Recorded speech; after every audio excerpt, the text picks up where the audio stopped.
Hello, everybody. Christian from Treasure Town here, and today I'm really excited to speak with John Brush, the president and co-owner of David Lawrence Rare Coins. Now, this is a huge company in the coin space, as many of you are familiar with. So, thank you so much for being willing to take some time to speak with me today. Thanks so much for having me, Christian. It's quite an honor. I enjoy watching your videos, and your even my kids have been watching them on our TV at home lately. So thanks for chiming in and for inviting me. That's awesome. For a little context for the viewers, John and I met at Witter Coin U, and he was super kind to me. And so I wanted to keep in touch with him afterwards and figured that it would be great to get him on just to give a little bit of his backstory and speak about DLRC. So maybe with that in mind, how did you sort of get involved with coins, and what's been your path from that point to the point that you're at today? Wow, I could go on for a long time about that, but the short 10-cent answer is that I collected coins as a kid. I actually started collecting baseball cards. I played baseball all my life, and I collected baseball cards. And my dad was a coin collector, and he looked at he knew I enjoyed baseball and baseball cards. He looked at me and said, "You know what?" This was probably in mid 80s, late 80s. Looked at me and said, "These cards are going to be worthless if anything happens, if baseball players go on strike, or if anything, weird happens with this." He said, "There's no value to the cardboard." I said, "Well, I like them." He's like, "Yeah, I know, and that's fine." He said, "But obviously, the fact that there's no intrinsic value to it makes them a little bit less desirable for him in his age." And he said, "But I collect coins. If you want to collect coins with me, I'd be happy to do that with you." And I didn't love the idea, but I'm like, "Sure, why not? Let's see what happens." And he gave me a book with some Franklin half dollars, and and that kind of hooked me in. I started attending coin club meetings and coin shows, initially with my dad. And then my mom kind of got roped into it because he was swinging shifts, and she would, if he couldn't go to the coin club meeting, she would take me. And, I was 5 or 6 years old and just kind of playing with coins and enjoying putting things together like that. So I was just a collector. I loved history. I loved that kind of thing, but my collecting interest kind of evolved from, we finished a Franklin half set and a proof Franklin half set. I still have those books, Dansko albums, and graduated up to Buffalo nickels. So kind of all through middle and high school, I worked on a set of Buffalo nickels and just kind of improving it and filling in holes here and there. And I just love collecting. Went to a couple of A&A summer seminars on scholarships from the South Carolina Numismatic Association in the A&A. And I guess I was just hook, line, and sinker attracted to the hobby. I just really fell into the love of the art and the beauty of the coins and the history of the coins. It just really, I kind of have that collector gene in me that I enjoy collecting, and all these things kind of work together. I was just like, it just became a hobby, and I did it with my father and later on, and with my mom. And it was just, I loved it. I never thought I would do it for a living, though. I really didn't think it was a career path, a legitimate career path. It was, there weren't a whole lot of coin shops in my area, and none that really catered to collectors like myself. But there were a lot of smaller coin shows, but it seemed like more of a weekend thing. My dad retired when I was in high school and started setting up as a very small dealer at some of these small shows, and I would hang around with him and just still enjoyed it as a hobbyist, and realized, okay, you can make a few dollars here and there, but how would you make a living doing it? Well, fast forward, I went to college. My dad continued to do that just a little bit, but still more of a hobbyist. And after I graduated college, I had a full ride scholarship to go to grad school at Emory University. And I was looking forward to that, but I said, I didn't have any plans for that summer. I'd done some really interesting things during my summers during college, but nothing coin related. So I actually got an internship at Heritage Auctions in Dallas. It was Highland Park at that point. I did that for 2 months. They offered me a job, and I was doing things like cataloging and sorting out modern commemoratives and things like that, very basic things, helping them along, but just kind of learning what they did. And I turned it down. I said, I got to go to college. I got to go to grad school. This is an opportunity I'll never have again. I got to try it. And 3 months into it, I realized that was not where I was being called to be. That was not it was a great experience, but it wasn't, it didn't exactly fit where life was taking me. And so I sent out resumes to companies in California, New Hampshire, and to Heritage. I'd never been to California. I got invited out to do a job interview at Spectrum Numismatics. Now they're the owners of Stax Bowers, but back then there were 12 people. I'd never been to California. I said, heck, I'm gonna go to California and go see the Pacific Coast for the first time in my life. And it just kind of turned and a really long story short, it just kind of a month and a half later, they offered me a job. I said, okay, I'm quitting school and I'm moving out there. And I never really thought it would be a career path I could take, but I got in a position where I was I worked directly for Greg Roberts, who's now the president or CEO or the top guy there. And I was basically his assistant. I learned how to price coins. He taught me how to sell coins and kind of the values of coins, and learned a lot more about grading coins. And I was in the right place at a wonderful time, and I saw more coins than you could ever imagine came through my hands there. And it was just, it was funny that I never thought I could see a career path that turned into a real profession. And then all of a sudden, okay, I'm working for what was the largest wholesale coin company in the world, and I realized, oh, you know what, this could be a long-term thing. And I was very blessed that 3 years later, I had a customer. My family's all on the East Coast. I had a customer, John Feigenbaum, who was owner of David Lawrence Rare Coins, was looking to bring someone out to Virginia Beach, where we're located. And it was an opportunity for me to move closer to my family. I was the only child. My mom and dad were very close. They were older, and I realized I had to, I knew at some point I was going to have to kind of be a little bit more of a caretaker with them and help them. And that opportunity to move to Virginia opened up, and I took it. My family moved here, and the rest just kind of seemed to be, the rest was history. I met my wife about a month after I moved out here, my future wife.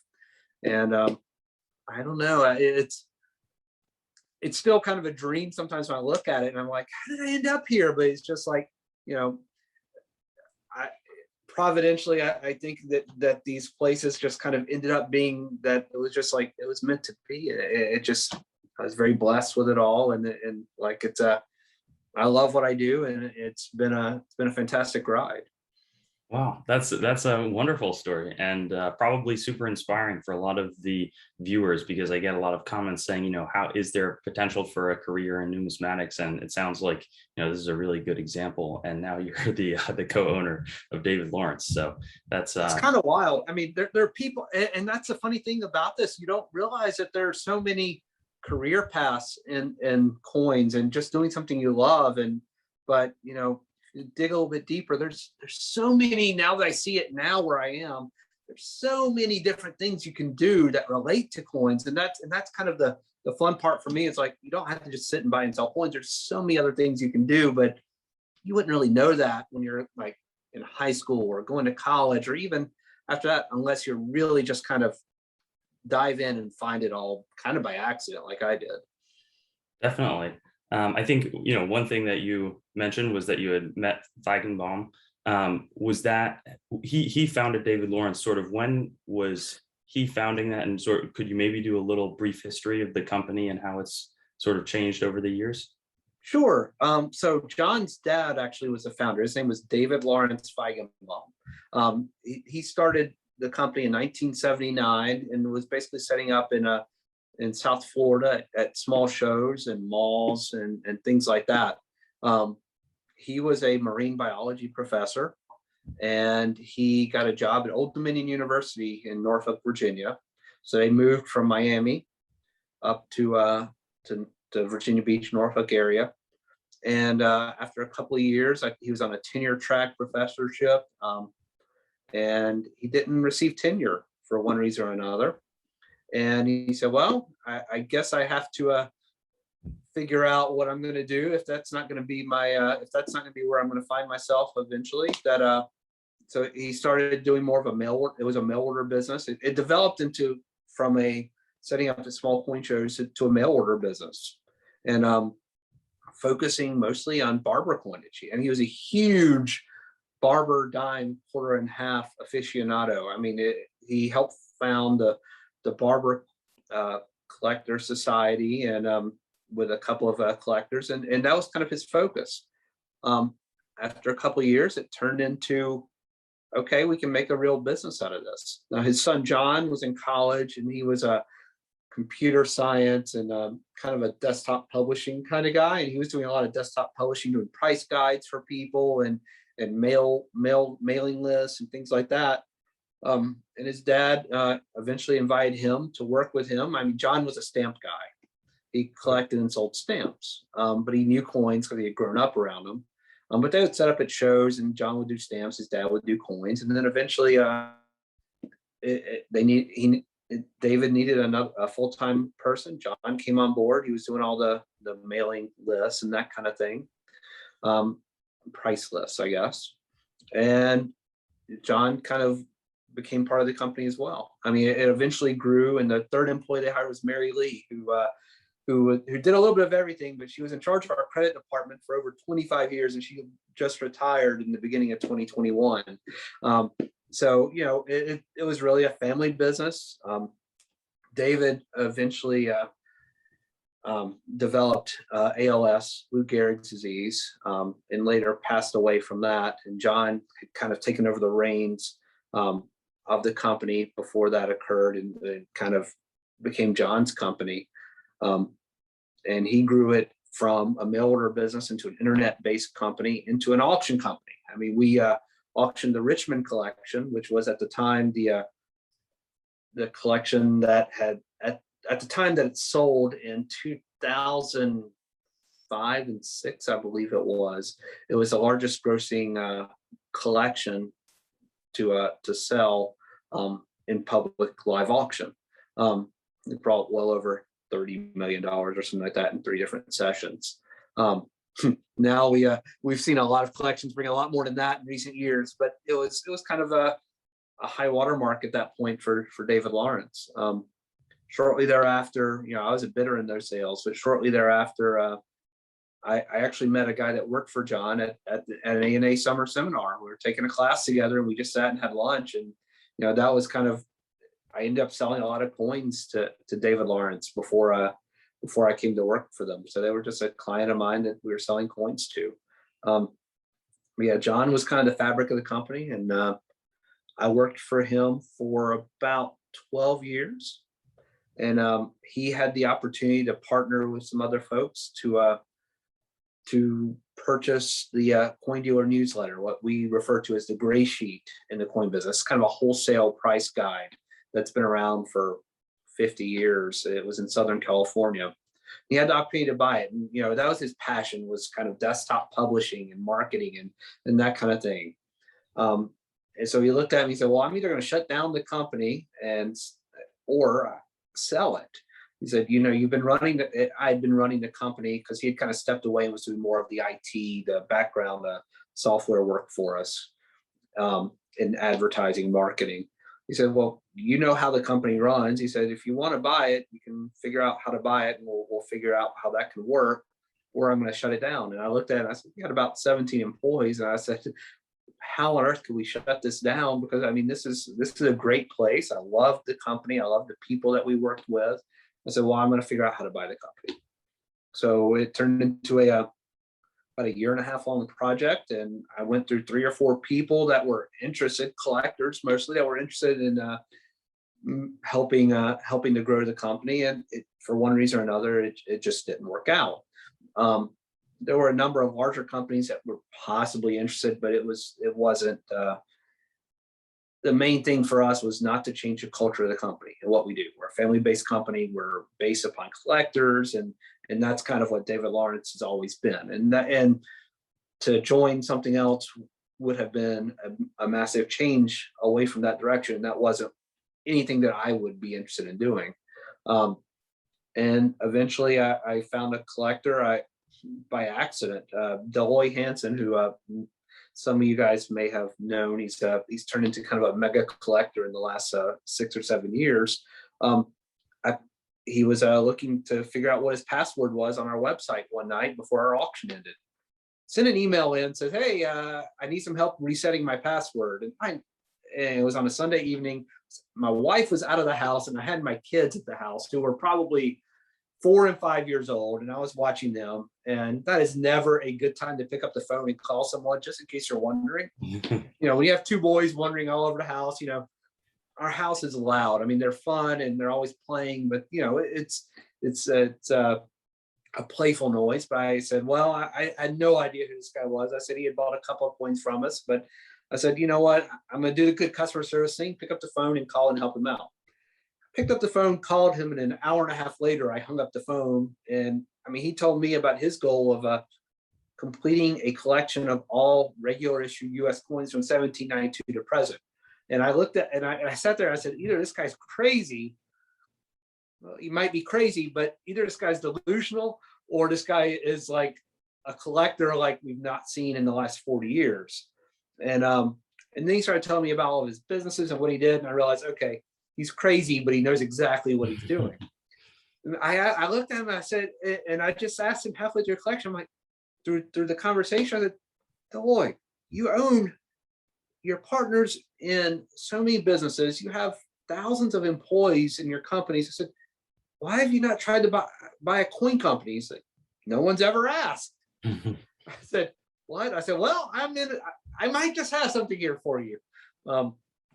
So he said, "All right, that makes sense." He said, "Why don't you come out and visit me in 2 weeks?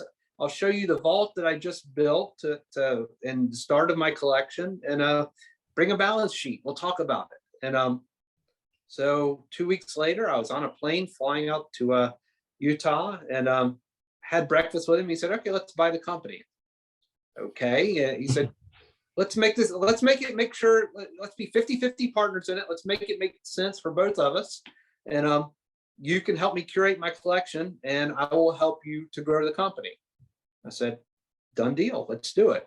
And it was such a weird story, and it sounds very simple, and there are a lot of small details mixed in, but honestly, it was the wildest 3 months of my life, going from, okay, what am I going to do to get this company? How am I going to figure out how to buy this company when I don't have the funds to do that? Or to, okay, I now have my partner is a monstrous collector who loves coins, and who can really help us on both sides. But and then the fun part for me is that I would get to work with this collection, which is going to be a historic collection as well. I'm like, man, how on earth? It was wild. And so that's a really, really long answer to your question. And I'm sorry, I tend to ramble about these things, but it's just kind of a wild ride. And then now, so that was about 4 years ago, and we've just kind of taken the company and grown the auction side to what we can. And but we've kept our focus on everything that we do is based on the collector and helping collectors build their collections, or if they're looking to sell their collections, helping them in that process. Part of what I do for Mr. Hansen and his collection is what we do for all of these other collectors at price points from $20 coins to $5 million coins. And it's kind of, you say, how can you possibly do that for such a wide range? And it's really because we have people here that really love the hobby, that love coins, and that love working with collectors. And it's just really the soul of this company. And it's kind of a perfect fit, really, but it's a lot of fun. Yeah, no, that sounds great. And I really enjoy, speaking. I think you're definitely one of the highest profile people to join for an interview. You've got so much perspective and really the inside knowledge on a large company. So I think it's super helpful for people. There's no other way for them to get this information about the behind the scenes and over the years how everything has evolved. So definitely no problem in terms of giving these full backstories. And it's really cool, the mission, having that dual situation as online auction house, then also helping buy, people buy with buy now coins, have people selling to you or really partnering up to get the collections. I'm curious sort of the different capacities and sort of what the main focuses are. I mean, you detailed it a little bit, as well as sort of what you're doing on a day-to-day basis at David Lawrence. Well, our main mission is truly serving collectors. Whether, everything we look at and saying in what we do here is, how does this serve collectors? Whether that collector is Del Boy, or that collector is you, or the collector is the lady that lives next door that has a bag of silver that she wants to sell. How can we best serve any of these people? So everything we kind of do here is we look at with that main mission and say, is this helping us serve collectors? So the auctions were developed to help Brad Hurst sell the Richmond collection. The website was developed to put coins in front of people and make it easy to purchase coins. This was before every other coin dealer had a website. It was really early on in the stage of internet development and that kind of thing that David Lawrence started doing that. And we also realized that, okay, when we buy a coin and we offer it on the website, so this is really early on, let's say we buy an 1894 S dime. We didn't buy an 1894 S dime, but let's say we bought one and we had two collectors that wanted the coin. I mean, we could do first come, first serve, and they both have to jump on it on the website when it goes listing, or we can offer it in an auction so that they both have an equal opportunity to buy it. Who wants it more? And that was the development of the auction platform that we have, and why we run coins when we buy coins or offer coins, we offer them through auction first 95% of the time, because of that situation. You want to make it fair for everyone. Now, our auctions are a little bit different than most in that, we're not a marketplace. We're not looking to be, excuse me, drink some water. We're not looking to be eBay. We're not looking to be something of that style. We're truly coin collectors. We're true coin dealers, numismatists. So a lot of the inventory that we offer, we've bought. We buy coins, we take consignments. We have a mixture of all of this. But when we look at this and say, if a collector has a collection for sale, and they want to sell it, or they want to do something with it, you want to give them options to what fits what they need. Sometimes the collector doesn't really want to wait a week or two for their auction to list and to settle and that kind of thing. Sometimes they need the cash because they need to pay their taxes, or they need to buy a car for their kid, or they have to pay tuition. Whatever the situation is, people have different needs, and that was kind of why we offer. We'll offer an outright purchase. We can offer a consignment to our auctions. If you have a coin that you think your coin's worth $500 and we only think it's worth $350, but we realize that a collector probably is going to think that's worth $650. Hey, if you want to consign it to us and you have time and you don't need the money immediately, you can consign it to us at $500 and we'll try to sell it for you. And if we don't sell it, we don't make anything, and that's okay. But we're looking for kind of to find the right match in everything we do. And whether it's, we also offer a guaranteed auction, which if you have a collection, you want to sell it, but you're a little leery of any auction and you don't want to just let it go and then have it sell for whatever it sells for. Okay, we understand what the values of these things are. We'll put the bottom number so we'll guarantee you what each coin will sell for, so that when it goes through auction, you can get the upside from that guarantee, but you don't have to deal with the downside. There's no risk for you.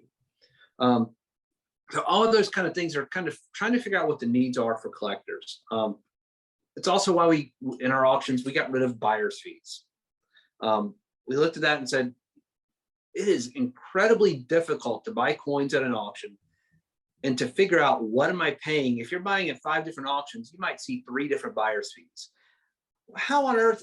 I mean, I find myself trying to figure out, okay, what's the buyer's fee for this company? And I'm looking through the terms and conditions, and I'm trying to figure it out. It's hard. It's unnecessary. We shouldn't make things hard for people that want to collect coins. You know what? coins are going to bring people when they're buying, you're going to figure, okay, if there's a 20% buyer's fee, they're going to figure out, okay, this coin's going to cost me, instead of $1,000, it's going to cost me $1,200. Well, that coin's going to sell for $1,200, and no matter where it's going to sell for. So why not just make it easier so that they'll know, okay, I'm going to bid at $1,200. That's what I'm going to pay. It makes it easy. In shipping, we quit charging for shipping because it was too confusing for people. I don't want to make money on shipping people their coins. That, to me, that just seems wrong. Of course, we have people that work in our shipping department. We have to pay their salaries, but we don't need to make money based upon, okay, we're going to charge 50% more than what it actually costs us to ship it with insurance or anything else. Let's just try to make it easy. So, you can figure these things and figure out a way around doing all these things so that things are easy. It's like you want to hit the easy button like Staples had. It really makes sense. Serving collectors doesn't have to be difficult. And, this is a hobby for 90% of the people that we deal with. This isn't, it's a business, yes, but the people that collect these, it's a hobby for them, and it's probably not what their business is, and it's not what they do every day. It's something that they go to enjoy and to step away, and we don't need to make that harder. We need to encourage people to collect and to enjoy their hobby. And that, that's where I grew up, enjoying what I do, enjoying finding the holes for my album, and enjoying finding the pieces and the coins and looking through 20 coins and finding the one that I want. It needed to be enjoyable. It didn't need to be hard. And that's kind of all of those things, kind of serving the collector in the best way possible, is just kind of what we really find ourselves always looking to do. Yeah, no, I was gonna, ask some of what the strengths were, but it's certainly, it's, having that multi-tiered option for anybody looking to consign or sell to you, then really having a wide reach, easy internet options that are, like you're saying, super simple. It's pretty tough to improve from there. One question that I had, I was looking on the site, and I'm going to read off a few of these coins, but that you have handled some of the 1894 Barber dimes, the 1884 and 1885 proof trade dollar, the 1854 gold half eagle discovery. Both of those. Two of those. Really? Whoa.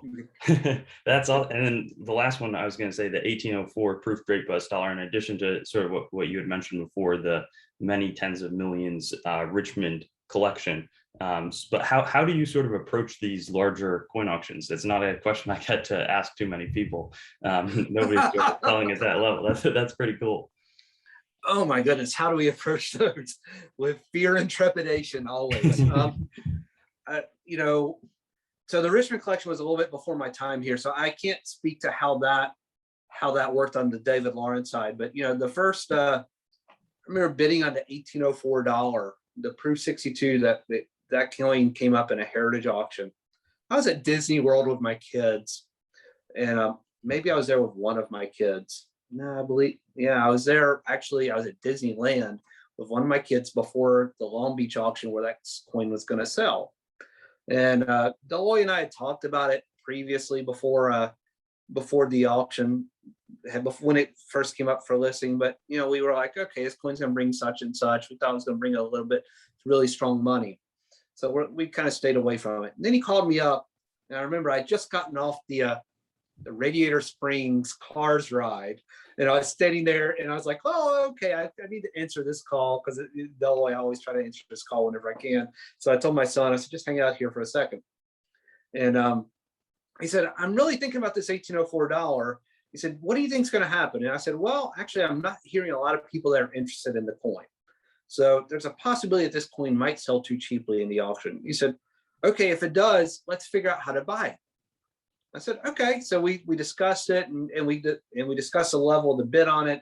I think, the numbers escape me, but, we picked a number out of a hat, and we said, if it sells for this much, that is probably $500,000 less than what it should sell for. Let's see what happens. And I said, okay, but so this was an opportunity where it wasn't like we had to have the coin. It was really just, let's see if it turns out to be a good value. Well, I didn't go to the auction that night. I was actually sitting on my couch, and I was bidding on the internet this time instead of in person. I typically like to bid in person, but in this case, I was like, okay, I for some reason it didn't make sense for me to do it, and I didn't need to. So I was following the auction and placed our bid later on, and didn't get outbid on it. And I was like, what on earth is happening during the live auction? Never got outbid. Frankly, we thought the coin sold for far less than what he thought it would. And we ended up with it. That coin, I can tell you that was the first, coin up to $2 million or something like that I had bid on an auction. I was like sitting there, I was like really nervous, but I was like, what's going to happen? And then it was very anticlimactic. I was really, in the end, you're like, oh shoot, I just spent well over $1 million on a coin. What am I doing here with my life here? But it was really cool. Another one was the second 1854 S5. We bought the NGC coin at the Philadelphia ANA show with two other partners. And we ended up selling that coin shortly thereafter for a small profit, because there was a dealer that said, hey, I didn't bid on it because I thought it would go for more, but if you'd like to sell it, I'd offer you a small profit on it. So we immediately sold that coin 24 hours after we had bought it. Mr. Hansen, that coin was created by NGC, and Deloy's collection is PCGS only. So, we, instead of submitting the coin for crossover and that kind of thing, we wanted to hold out for the higher grade one. And then a year and a half later or so, the Pogue coin went up for sale.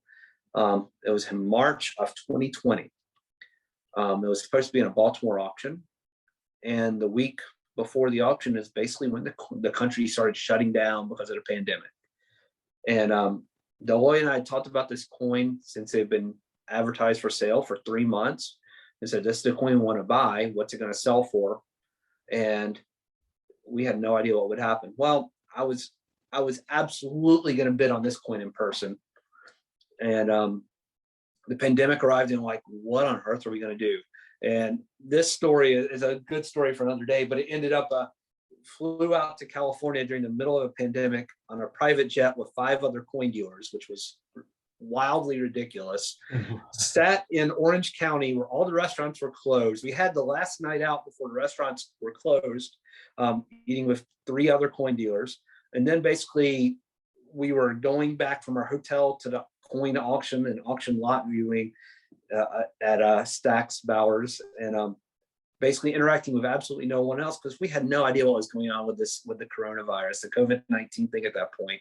We were wearing masks and wearing gloves, looking at coins, and it was wild, but it was really just such a strange situation. And the auction that night was on a Thursday night, and no one even knew if the city was being shut down. I mean, it was so weird, but the auction still was going to occur on their premises, and attended the auction. And we were in this room that was, I don't know, 5,000 square feet, and everyone was spread out by like 20 feet. And, you had like only like 10 coin dealers in the room, and we knew everyone that was in there, but we're like sitting in this huge like warehouse room that had carpet. It wasn't even space that they used, but they just borrowed the space to have the auction.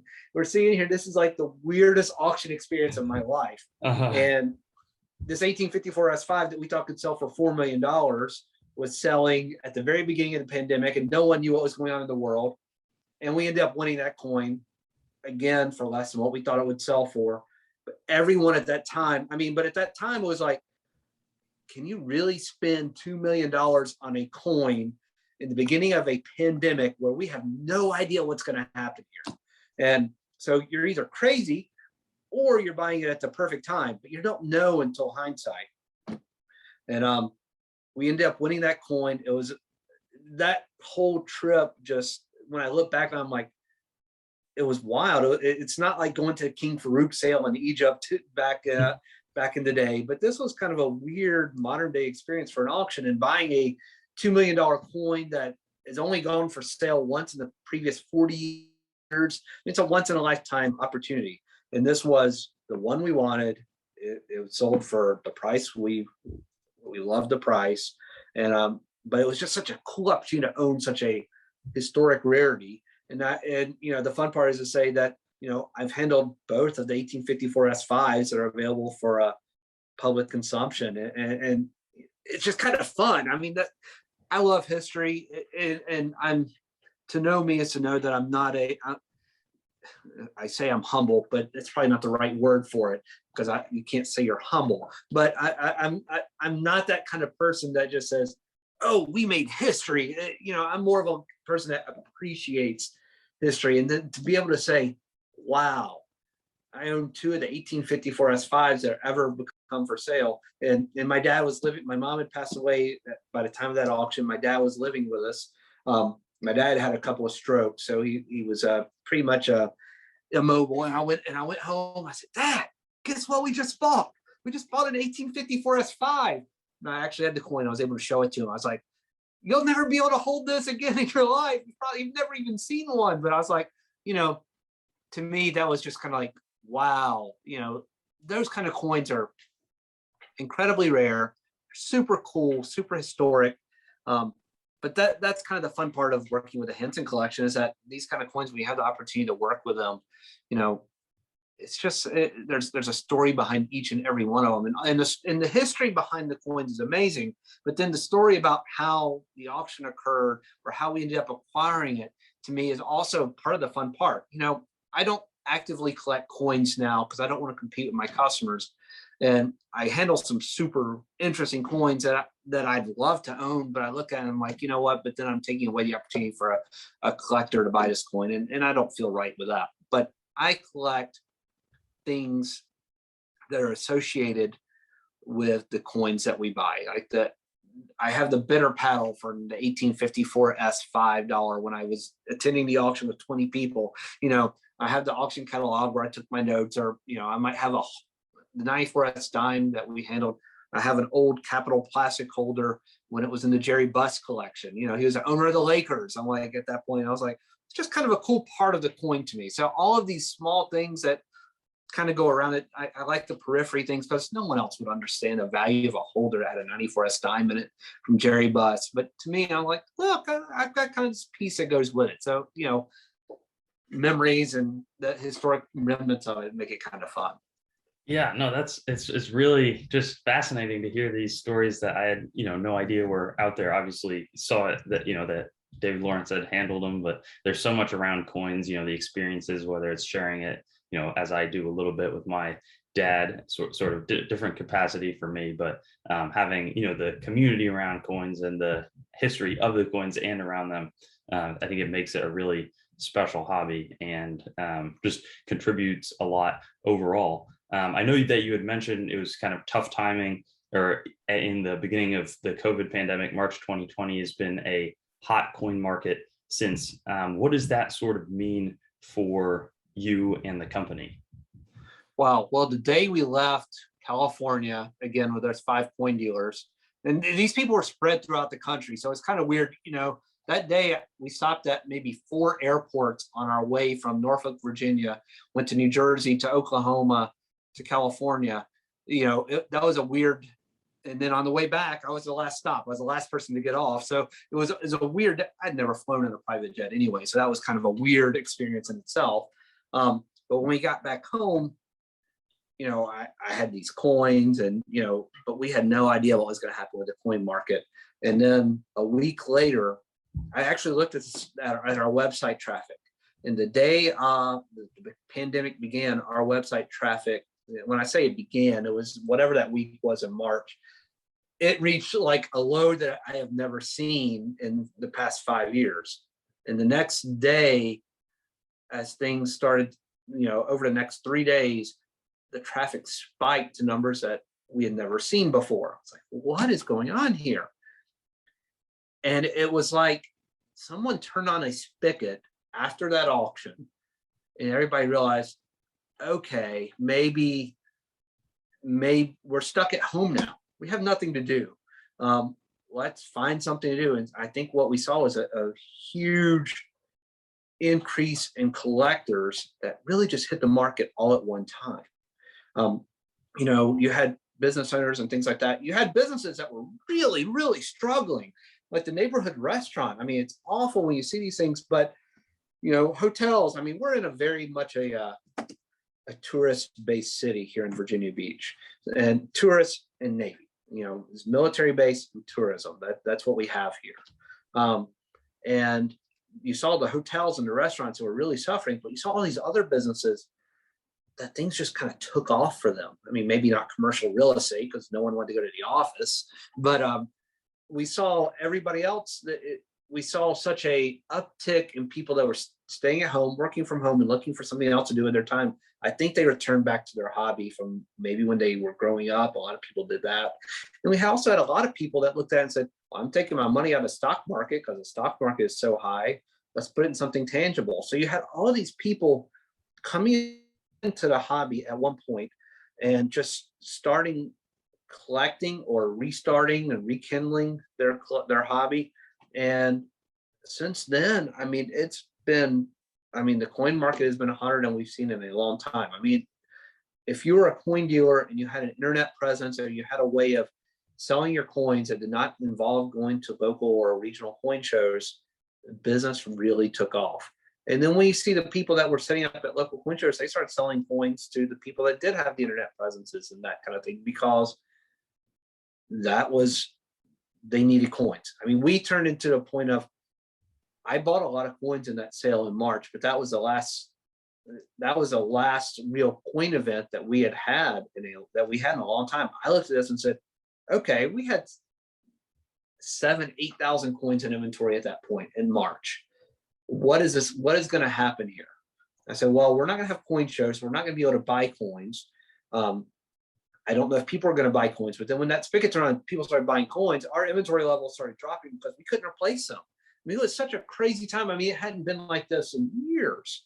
And, our inventory levels got down to maybe 2,000 to 3,000 coins, but everything that we had was newer inventory. And you figured out a way of acquiring coins through other methods. We started advertising separately, saying, focusing more on getting collections from collectors and consigners. We started shipping a lot more packages. Our show expenses went down, but our shipping expenses went way up. But it all kind of evened out, and the coin market went crazy.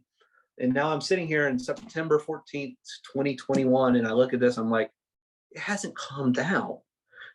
We just got back from the first major in-person coin show in a year and a half, the A&A show a month ago. And it was one of the best A&A shows I've been to in a long time. But then when you get back, you're like, okay, things are probably going to slow down a little bit now. Well, they haven't. We're still seeing we're seeing so many new collectors. We're seeing a lot of older collectors that have been putting together collections for years. Some of them are looking at it saying, my coins have increased in value by 20 and 30% in the last 2 years. Maybe I should consider selling. Okay. I can't argue with you there. I mean, it's a time to take a profit. And then you've got these new collectors that are coming in and saying, man, these coins are such a much better value than buying a rare stamp or buying a painting where the margins are 20 and 30% or 50 or 100, whatever the numbers are. But, and they're saying, I'm earning no money, putting my money in a bank. The interest rates are awful. Real estate's now going haywire. Like, okay, coins look like a better deal than this. So we're seeing people that are coming in as investors. You're seeing people that are coming in as collectors. You're seeing people that are just coming in as hobbyists, and people that just appreciate history. You're seeing kind of all these little realms of collectors that are coming in from all these different places. And you look at it and you're like, wow, this is it. When you say a coin market has legs, the coins are not just going dealer to dealer. These coins are going to collectors, and they're disappearing off the coin market now. So now when we look at this and we're saying prices are increasing 20 to 30%, it's because these coins are not just being offered for sale by a different dealer the next week. These coins are really going to collectors who aren't selling their coins immediately. So the whole coin market is really just kind of wild, a little wild and crazy right now, because we're just kind of like, okay, this 1921 peace dollar, these things are getting really excited because of the Mint's re-release of the 2021 peace dollar. But MS64 on this coin was worth $685 a year ago. This coin's now worth $2,000. And that's a very dramatic number to mention, but they're not all like that. But you see things like this, you're like, Well, that's just a very good microcosm of what's going on in the overall market. I mean, you see coins that are, on 20 to 30% increases are really commonplace right now on nice quality coins. Now, when I'm talking about these coins, I'm not talking about like a Morgan dollar that's dark and ugly and you wouldn't want to own it. I'm seeing a lot of really ugly coins sell for record amounts. I don't want to say what the coins are because that, I'm not going to say coins that I sold because it would look bad. But you see a lot of coins are like, that just don't have the eye appeal. They're selling for record amounts. I'm generally speaking of attractive coins that are accurately graded, that are desirable. Eye appeal is always important, and that kind of thing. But I mean, overall, we're just seeing activity that we've not seen in many years, if ever. Thank you. And I guess one thing sort of to wrap things up, you had mentioned the collectors, you'd mentioned a little bit of, getting involved with the industry from as a profession. Would you have any closing advice, maybe one for the collector and one for the person who wants to be, making their living in coins? For the collector, my feedback is always going to be find someone trustworthy that you can work with. Whether it's me or whether it's someone else, whether it's another company, that's fine. But make sure it's someone that has your best interest in mind. Don't think that you can go into it and you can make all the right purchases without getting some kind of feedback or input from someone that really knows what they're talking about. And one of the most dangerous things as a collector that you can do is go on an online auction house or go on eBay or something like that and just buy coins randomly, because there are a lot of things when you look at this high-end market, or even coins that are $200 coins, and I'm only talking about certified coins. I'm not even talking about uncertified coins in this conversation, but you want to make sure you know what you're buying. You want to make sure that the coins are quality, and you want to make sure that the value is there. Make sure you're talking to someone that actually knows something about coins. Don't just talk to a marketplace. Don't talk to someone that has not been doing this for a long time and has your interest in mind. You might think that I'm selling a coin to you and you might say, okay, he's just a salesman. Well, our method in this is that I'm not looking to sell it to you, just sell. I don't want to make a huge profit on one coin. I want to make a small profit, and I want you to come when the time comes to sell it. I want you to work with me to do it. You want to look at someone that has a relationship with you on both sides for the long term. That's always my feedback for a collector. Work with someone that knows what they're doing, that will treat you fairly how you would want to be treated. For someone that wants to make a career out of this, learn as much as you can, read as much as you can, read, periodicals, Coin World, Numismatists, online chat forums, the PCGS coin forums, read blogs, attend coin shows, talk to people. Go, if you can take a family vacation to an ANA or a fun show, take a family vacation, walk in there and go and look at what you can. There's so many free things to look at and to enjoy, and find someone and talk to them and send me an email. Tell me what you're looking to do. That's fine. Email you, Christian. I mean, you've met a lot of people in the last, 6 months I know of, that there are just so many opportunities in this business, whether you're a journalist, you're a researcher, you're a writer, you like to sort wheat cents, whatever it is, there's a place for everyone in some facet or another. If you're an accountant, these companies need people to help with their accounting. I mean, you can work with a lot of software developers. I'm working with 3 software developers that I've basically taught coins to. There's so many different things that you can do in this hobby that you look at, you're like, okay, it's really just a bunch of people that just want to play with money. No, there's so many different things to do it.